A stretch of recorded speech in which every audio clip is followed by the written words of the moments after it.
welcome everyone, including the panelists, to a community of change makers where we are all being the change we want to see in this world. We had a previous session on feel the fear and do it anyway. So we have the same panelists here today. We have Leela with us from India, who's a leadership coach. And the rest of us here is from South Africa. Julie is a communication coach. Greg, a psychologist and an executive coach. And Corey, a CEO of Metlang Energy and a business leader. So Greg here, he had said that we should continue a series on fear. And that is how we are all here again. And then he had suggested a topic called turning your fear into curiosity and taking the road less traveled. And then I realized that this session that we're having today is actually a combination of the two. It's titled Be Curious and Take the Road Less Traveled. Then I also thought that there must be a connection between courage and curiosity. And I'll obviously ask the panel first, what's the connection? And before that, I'd like to share a small anecdote is where there was someone who was taking a walk in a little town called Great Barrington, just 2 hours away from Boston. And then he saw a chalkboard with a prompt that was written right across the top, which says, "Wish I had the courage to." And there were dozens and dozens of responses to that, and some were inspiring, some were funny, some were poignant. And one writer said, "I wish I had the courage to say what I mean." Another said, "I wish I had the courage to be a scientist, write a novel, start a business, telling a certain someone what I really think, and giving strangers compliments." So what this guy saw is that all the responses were clustered around several themes like physical risks, emotional physical risks. Like a lot of people said, "I wish I had the courage to skydive." And there were also emotional risks, like being vulnerable by facing embarrassment or rejection. And there were also financial risks that we know of. And so he kind of made a percentage of all the responses. And obviously, if I had the courage, I would. Some of them were around 5% that people said I would speak up when I saw injustice, or get on stage and do some stand up. And the other was stop making excuses and start my healthy habits. So I just wanted to share that. And before we start asking the panelists a question, what is the connection between curiosity and courage? We would like Greg to tell us, share the poem by Robert Frost before that. Thanks, Radhika. Great. So I think this Robert Frost poem prompted me around this discussion because it's called The Road Not Taken. Okay, and I think it was a book by M. Scott Peck, The Road Less Traveled. All right, but so I'm just going to read the poem as a sort of introduction around it, and it speaks about a guy at a crossroads and seeing two roads diverging and not knowing which road he should take. So I'm just going to read the poem, and we can just take it from there. So it starts: two roads diverged in a yellow wood, and sorry I could not travel both. And be one traveler, long I stood and looked down one as far as I could to where it bent into the undergrowth. Then I took the other, just as fair, and having perhaps a better claim, because it was grassy and wanted wear. Though as for that passing there, had worn them really about the same. And both that morning equally lay in leaves that no step had trodden black. Oh, I kept the first for another day. Yet knowing how way leads on to way, I doubted if I should ever come back. And I shall be telling this with a sigh. Somewhere ages and ages hence, two roads diverged in a wood, and I took the one less traveled by, and that's made all the difference. And I thought it's a wonderful preamble to this discussion today, because again, we don't know whether that, and when Robert Frost was asked about the poem, he says it's a very curious poem because did he make the right decision or did he make the wrong decision? And we don't know because it's stepping off into the great unknown. How is it connected to courage? How does curiosity and courage sort of tie in together, And I think when you were mentioning that board or that thing, do you have the courage to? And the immediate thing that came to my mind was to take the next step. It doesn't matter in what direction, just have the courage to take the next step, because as long as you're putting one foot in front of the other, and as long as you're moving in a value direction, you will be moving in the correct direction. Okay. And I can't remember who it was, but someone said there's no wrong decisions. There's only a decision. And you can only go down that path. And if you hit a brick wall, take another path from there. You don't have to go back and then start again. Just keep moving forward in that direction. So curiosity, you also mentioned that word. So curiosity does mean vulnerability. The connection with curiosity, courage is to be vulnerable. Courage is a decision that you have to take. And it must be a decision to become curious rather than fear, because fear is going to keep you standing there going, what if I make the wrong decision? And as he says, he took the one less trodden because he tried to see where the roads went. He looked through the undergrowth but couldn't see. And then he decided to take the one that looked like less people had walked down, which makes probably for a more interesting journey, because you don't know what's down there. It could be anything. I think so. So curiosity and courage certainly it's a decision, I guess. And I think the more curious you are, the more courageous you become, and we have to do that, but we've got to be vulnerable. You know, another poet that I love is David Whyte. I was looking at his one statement. It's not the thing you fear that you must deal with. It is the mother of the thing you fear. Yeah, it got me thinking, there's so many layers to that, but I wonder if do we fear the consequence, the outcome?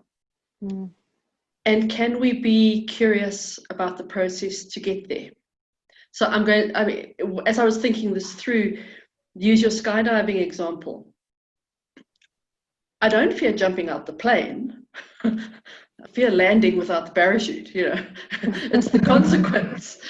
And so I wonder if we say, can we live with both simultaneously? Can we go, yes, I am scared of hitting the ground. So I'm scared that the parachute's not going to open and I'm going to hit the ground. But can I be curious about what does it feel as I launch myself out of that airplane? How does it feel to go up in the airplane? So can we be curious about the process and still be fearful of the outcome? And is that what creates courage?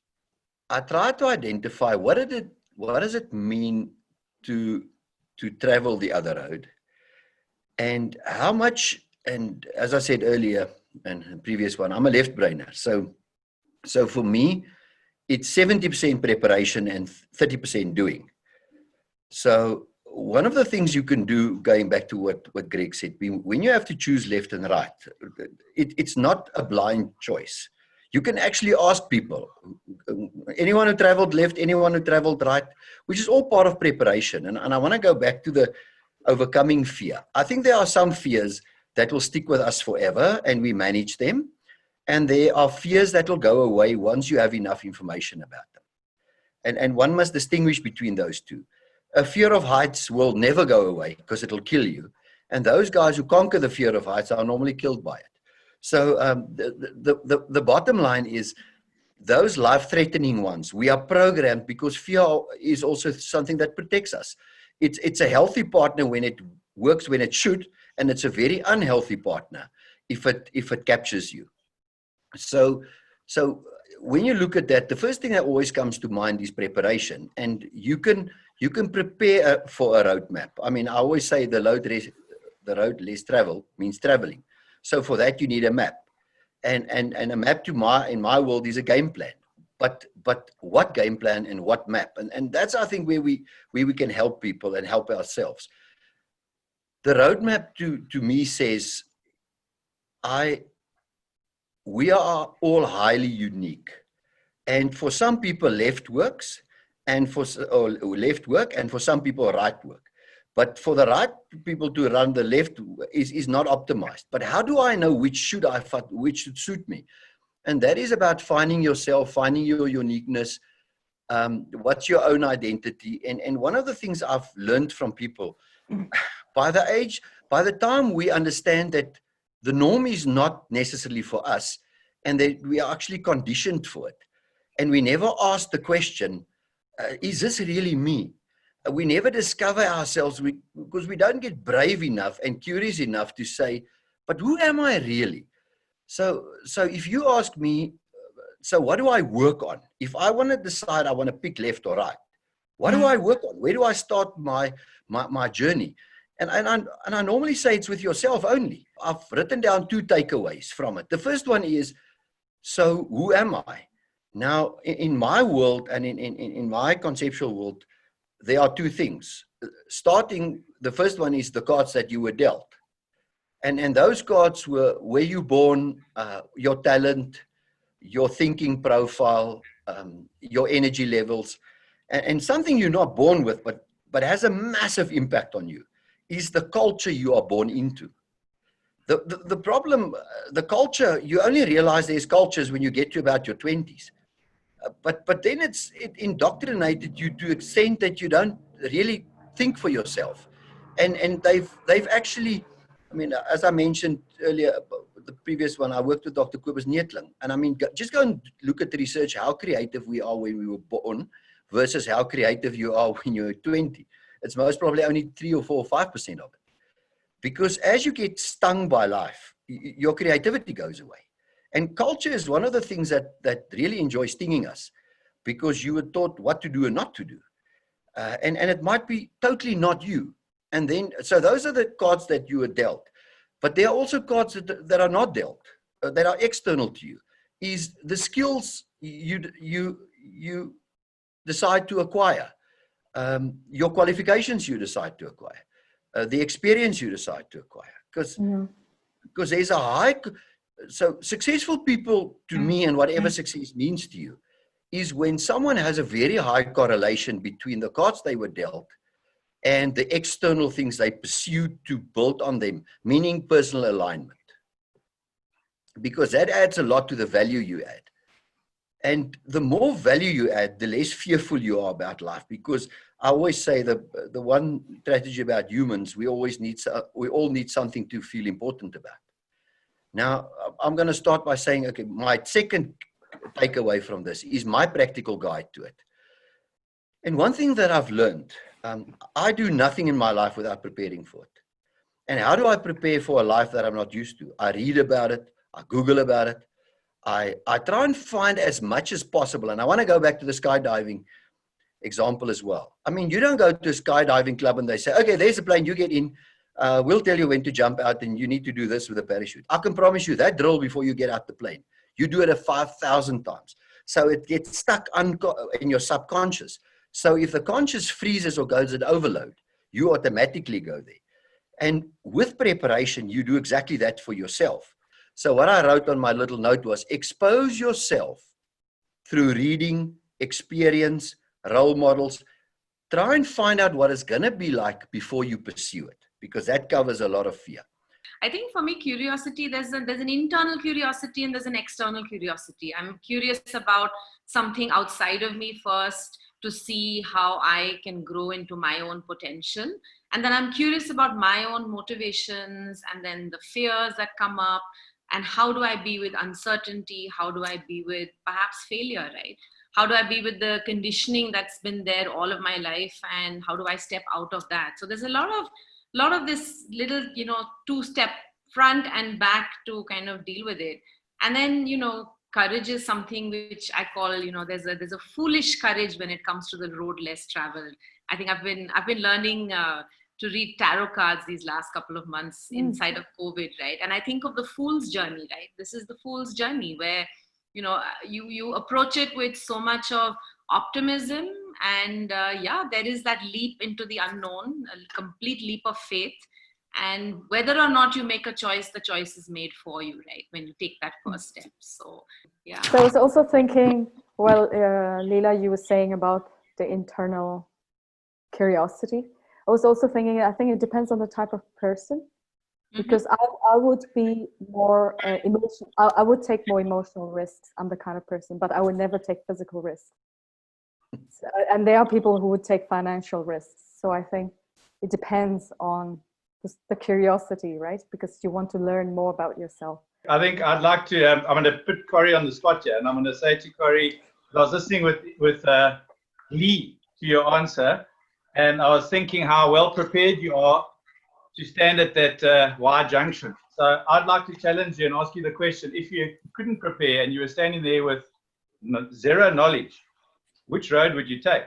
Would you take the one that's the normal road, like you said, like there's two roads, like he says, the one is a well-worn path, and that could be your cultural path, it could be your, whatever you've learned, and then there's this other one which you can't see around the corner, you can only see 10 meters in.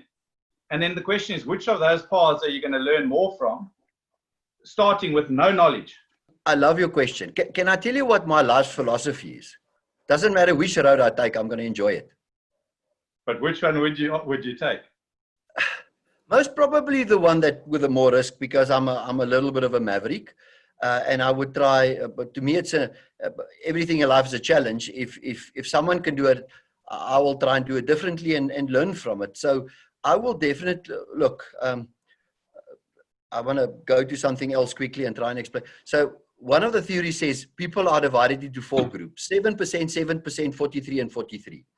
The first 7 are the mavericks that's going to kill themselves. The first 38 people who tried to fly were all killed from flying. And number 39 didn't say, look, the score is 38-0, so flip it. Would you be absolutely crazy? The second 7% are the early movers. If they can do it, we can do it. The middle 43% is the government. They said, wait. We can't kill ourselves from pursuing something. There must be a set anchor. And if the mavericks break the rule enough, it becomes the new rule. And the last 43% is those who play, they just follow. Whatever, they need the rules. And it also goes back to brain profiling, about those who pursue opportunities versus those who want structure, versus those who like people versus those who like reality. So I'm most probably part of the second 7%. So if someone can do it, I'll try and improve on it and also pursue it. So I'll definitely take the road less traveled. It's part of my personality. I think it's got to do with your makeup. The problem is if you're not a maverick and you take the maverick road, it might kill you. If you're a maverick and you take the normal one, you're going to kill a few other people. So your question, I will take the maverick one. Because I think the challenge in this discussion is how do we get people to be more curious? Because you're going to learn more from the curious road, from the road less traveled. And I think that's what we're trying to find consensus on. Sorry, Julia, I don't want to take away. No worries. I just got a thought. Yeah. And I don't know if it's just me. Tell me if it is. But I think when we talk about coming to that why or the crossroads, whichever way you phrase it, we seem to have this unitary picture of it's a single choice. Yeah. And what might help with the curiosity is to go, I'm going to take that step, and we can pretend we can't actually see further than the next step anyway. And so as I take that step, there's another why. And we take another step, and there's another why. And we take, so I think that is how we can be curious, is take that helicopter view of what is actually, what the image I have being an environmentalist is like this delta, this river opening into the ocean. And when we are in our fear, we're standing right at the edge, and all we can see is that first why. But if we hover over it, we can see that there's going to be lots and lots of whys. And so we've got opportunities to make lots and lots and lots more choices and decisions. And it's not necessarily this major life shift. Let me just go to, I would like to use Kobus Neertling's profiling. So if you're an L2, you will only seek structure. They are the auditors of this world, the finance people, the dentist people. So to them, tell me the rules and I'll follow them. If you look at the L1s, they're very close to realism. They're very critical about things that's not going to work. And they'll quickly tell you, the devil's advocate, why it's not going to work. So we all have different whys. But I like, life is never one choice on left and right. It's a million left and right choices. But I think the point that you're trying to, what I want to emphasize from that is, the more you pick the million whys down, the easier it becomes to pick the million whys down and not wait for the one why to really. So your point came back, yes. Yeah.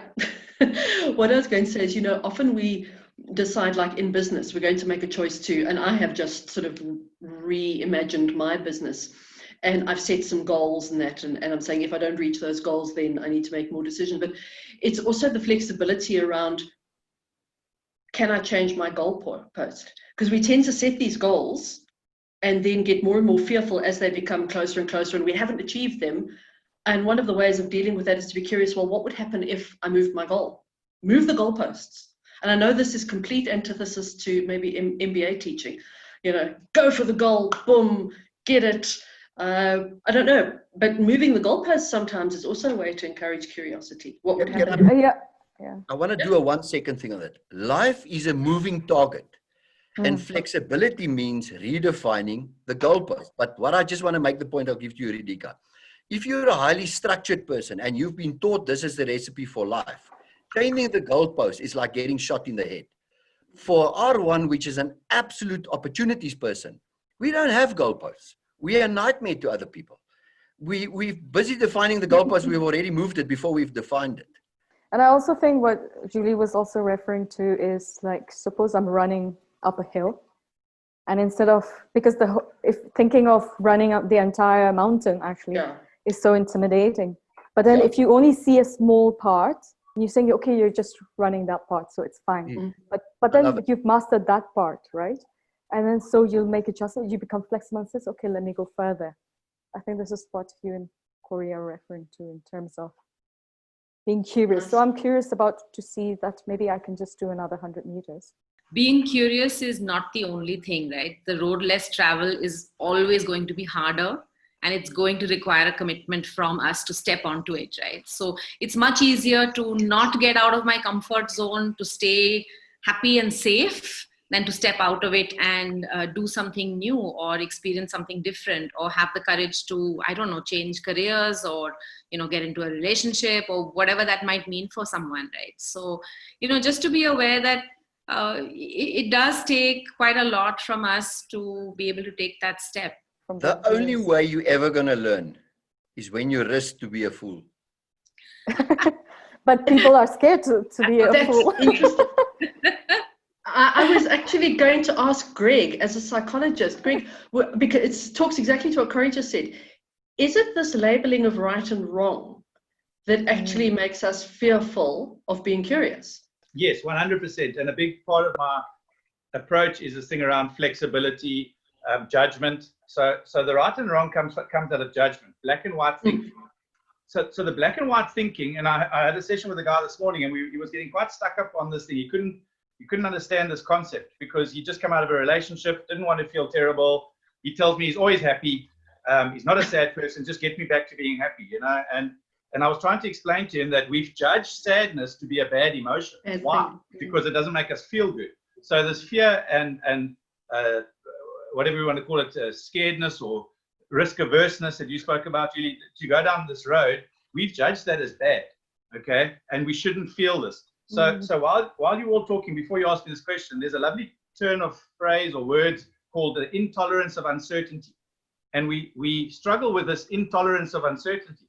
And that's why I challenged Corey earlier on, when he wants to have all this preparedness, in a sense, even though you said you're brave enough to dive in there, you still would like to, I guess, to have some sort of roadmap, like you mentioned. So yeah, black and white thinking, we need to try and realize there's a lot of gray in between, and it's not always, and people are scared of failure. So they think they're going to take the wrong road, and that's the problem. And there's never a wrong road. Being judged. Yeah. Also culturally, right? I mean, I know in India, for instance, we have this whole thing of, you know, tick the boxes, right? As you grow up, finish college, get married, you know, have 2 children, buy 2 cars, buy a house. I mean, there's no space for then curiosity, right? And then people reach the age of perhaps 40 and suddenly want to just let go of everything and, you know, jump off a plane or something like that, right? So just to know that there's a lot of cultural conditioning about the way forward in life and what's right for you, what's good for you, and what's safe for you. And it's really hard for people to break out of that and say, actually, I want to create my own life. I want to do something that makes me feel alive. One of the techniques I use in this sort of communication coaching, as I call it, because I see words as energy, they contain energy. And it's every time we go to use the words right, wrong, good, or bad, find a different word. So instead of saying, you know, this food is good, you go, this food is delicious. You know, instead of saying he's a bad driver, you go, that person's driving dangerously. And when you start to replace those 4 words, right, wrong, good, and bad, and you get more texture into your language, it's amazing how freeing it is, because suddenly that judgment that is automatically going on in our heads takes on a completely different flavor. Wow. It's lovely. So I work with language a lot, because language is supposed to have made us cleverer, but it actually dumbs us down quite a bit. And so does intelligence or learning, because sometimes we think we're experts and then we get stuck in theory, and it's actually a lived experience, going down these roads less traveled. But I'll just use the word but. One of these word prisons that we get stuck in is the word but. Okay, so but is like right and wrong, should, shouldn't, could, couldn't, fair, not fair, must, have to. It's quite a few. Anyway, but is a very good one to use. So we'd say, I'm standing at the crossroads and I don't want to go down that one, or I want to go down this road, but I'm scared. Okay, so so what we in this acceptance and commitment therapy that our approach I use, we talk about, we can't avoid these words. So, but we say just hold on to them less tightly. Okay, so instead of saying I'd like to go down this road, but I'm too nervous, or but I'm scared, to say I'd like to go down this road and I'm scared.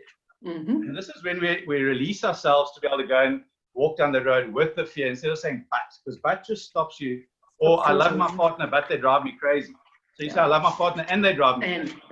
And that allows you to now love that partner. But the but stops us dead still. So we've got all these word prisons that decrease our flexibility again.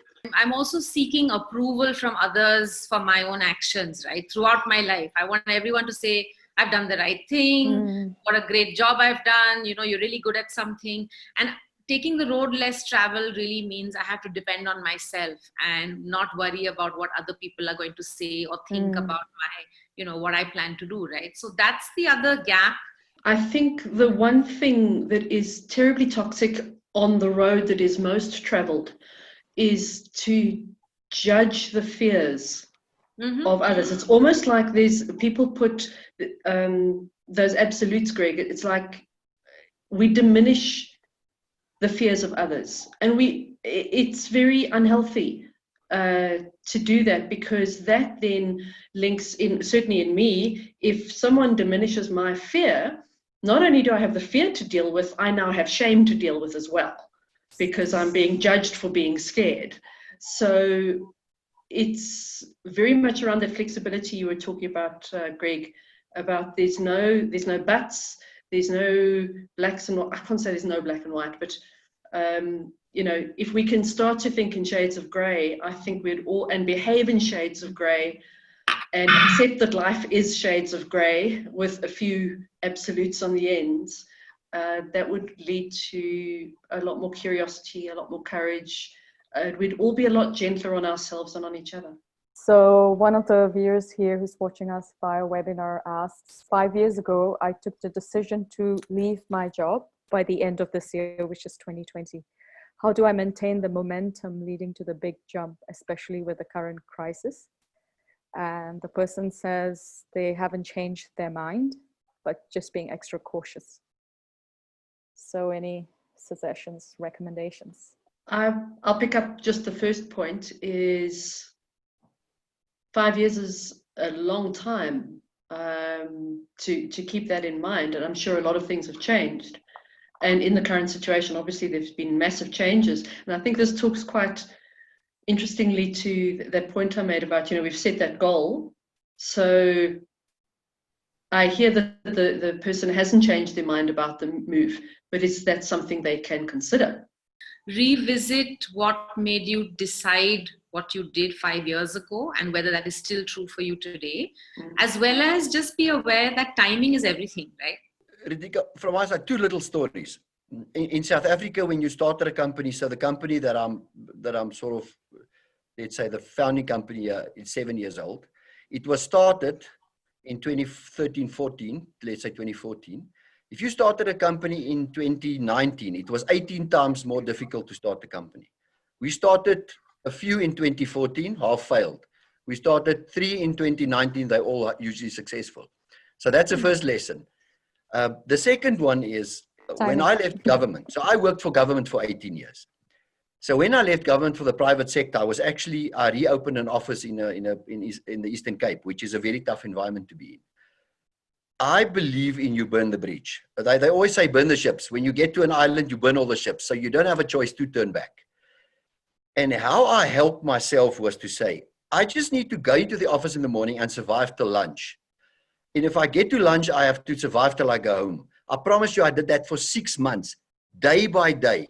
I just tried to survive that day and learn as much as I could. But I never thought once of turning around. And I think that's what we shouldn't allow ourselves. And I know sometimes we want to revisit it. As I say, when you get to the island, burn the ships. you'll fight the battle of the island. Because you learn more from that than you'll ever learn. We learn best when we are stretched beyond what we think we could. Because coping comes from being overstretched, not understretched. But it depends on who you are as a person. If you're part of the 40% anchoring, it's different. As I say, I speak for those who are mavericks, who says, I don't give a hell, I'll conquer it. Doesn't matter what. But not everyone's like that. But that's my personal recipe. One of the most inspiring videos I've ever seen is one that you can go and Google it, that Steve Jobs made 3 months before he passed away. That he said, we're already naked. We actually have nothing to lose. I mean, we can't be, if I say stupid, not at the cost of other people. I mean, the risk must always be yours mainly. But go and Google that video and you learn a lot from it. I mean, it's a very hard moving one, but it should push everyone to say, pick your 1,000 little whys to Julie. Don't wait for the big why. How do you eat the elephant? Bit by bit. We got a question here from Ishmit. When one decides to take this road, how does one keep themselves motivated to keep going? I think it's similar to the other question we had. It's easy to second guess oneself halfway down the road. So burn your ships. In front of the other. I started this talk by saying that by putting one foot in front of the other. And you know, I've been privileged to have done Ironman and Comrades, and that's how you get through Comrades or Ironman or any marathon. And life is a marathon, and you only get there by putting one foot in front of the other. And I agree with Corey. You never look back. So you know, sour milk doesn't become fresh again. So you don't go back to the safety net, and because you can get rid of all your fear and all your insecurities by going back to an X or whatever it might be. But you're going the wrong direction. You've got to go forward. So it's one foot in front of the other. And the motivation has to be intrinsic motivation. Like this, the question is, how do I keep motivated? If you're doing it for someone else, to prove your bravery to someone else, or because you want to look good or whatever, it has to be, or even studies. People often come to me, how do I stay motivated? And most people are studying for their parents or for their, you know, for whatever it is. They don't really know why they're studying. So the motivation has to be intrinsic. So when you set off on that path of the one that's less traveled, the one that everyone said, don't go on that one. Our culture says this, and you want to go on this path, you do it, and you must back yourself. And all the naysayers are going to hope you fail. And you just have to keep moving. That's how you become the 7% that Corey spoke about. Because if you're not a change agent or a disruptor, we will all just be stuck in this little convenient bubble of nothingness, you know, which is why I love what's going on now in the world, because it's creating such a shift, you know, in people's lives. So it's wonderful. I think one of the most important things in life, when you do it for yourself, your value evaluation of yourself becomes internal. When you do it for other people, the evaluation is done by them and accepted by you, which makes you far more vulnerable in terms of internal value. I mean, that's one of the things I've learned in my life. To me, I value myself, and I have a right to exist, and I have the right to be wrong. And if I did it at the expense of someone else, I have the right to fix it. But when you do it for other people, they'll judge whether it was good or not. And your internal value becomes your internal insecurities. What I just wanted to share is there's this lovely analogy about the difference between motivation and inspiration. And the one categorization is motivation is external and inspiration is internal. So it's what you're talking about, Greg, that intrinsic motivation is inspiration. And I saw or heard this lovely distinction is motivation is like having a bath. Inspiration is like drinking the water. So the one sustains you, the other one you dry off as soon as you get out. So it's just a lovely thing. And just to share with that person who asked the question, Simon Sinek's got a lot of really good stuff on, you know, finding your why, which is that inspired, purpose-driven thing. His latest book, The Infinite Mindset. And you don't even have to go read all the books. He's got so many, you know, amazing short clips and TED Talks. Well, not necessarily TED Talks. Book readings, yeah. There's a lot of really good resources out there for how do you keep going when you get into these big change journeys. If you can just choose to believe that every feeling is real, a feeling, an emotion is real and valid, and you're entitled to have it. It's not good, it's not bad. It's Yeah. just an emotion, and it'll move. And I think the one thing to also certainly experienced in my life, having moved from a traditional, culturally prescribed, corporate, married, two kids kind of thing, to being on my own and all the rest of it, is that as we take the road less traveled, we can spark fear in others because they fear the strange. They fear the unknown. The unknown. Mm. Yeah. And so when you do it, be prepared that you've changed, the world hasn't. And the world might reflect cruelly back.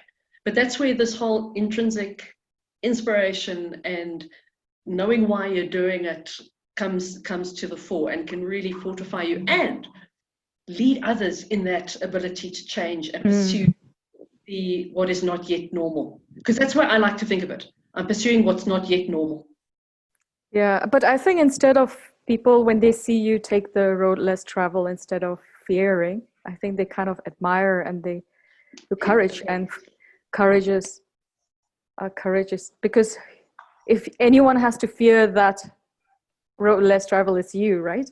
And then they admire, wow, this person's taken that. So it's more like admiration, and in that sense, courage is also contagious. If you had a choice not to do never have done comrades, would you choose not to do it?